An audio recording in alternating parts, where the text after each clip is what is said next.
સૌપ્રથમ હું કહેવા માંગુ છું, અહીંયા જેટલા પણ પોલીસ અધિકારીઓ હોય એમના માટે એકવાર જોરદાર તાળીઓ પાડી લો.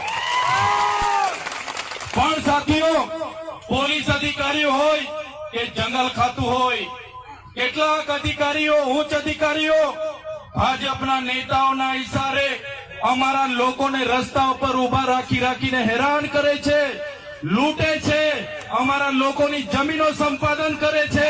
ત્યારે એવા પોલીસ અધિકારીઓને પણ કહેવા માંગુ છું, આ આદિવાસી સમાજ છે, અમને સેન્સરશો નહીં તો તમારા આવનારા દિવસોમાં પટ્ટા ઉતારતા અમને વાર નહીં લાગે. અમે અમારા ઘરમાં ધારિયા, પાલિયા, ભાલા અને તીરકામઠા એ શણગાર માટે નથી મૂક્યા. જે દિવસે અમને જરૂર પડશે લઈને રસ્તા પર ઉતરતા પણ અમને આવડે છે. અમારા આદિવાસીઓની જમીન છીનવાશે, અમારી બેટીઓ સાથે અત્યાચાર થશે, અમારા યુવાનો સાથે અત્યાચાર થશે, કે જંગલ ખાતાના અધિકારીઓ અહીંયા આવીને લાઠીચાર્જ કરશે. તે દિવસે અમે તીરકામઠા, ભાલિયા, પાલા લઈને રસ્તા પર ઉતરતા અમને વાર નહીં લાગે.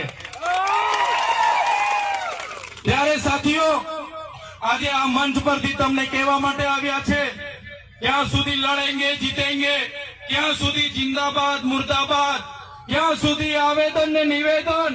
હવે આપણે આ સરકારોને પૂછી લેવાનું છે, આ ભાજપની સરકારના નેતાઓને પૂછી લેવાનું છે, અમારો વિકાસ કરવા માંગો છો કે નહીં? અમારી સમાજના આગેવાનો, ઓબીસી હોય, એસટી હોય, માઇનોરિટી હોય, એમનો ઉત્થાન કરવા માંગો છો કે નહીં? અગર એ લોકો ના પાડે તો આવનારા દિવસોમાં એ લોકોને સત્તા પરથી દૂર નાખવા માટે તૈયાર થઈ જાવ તમે.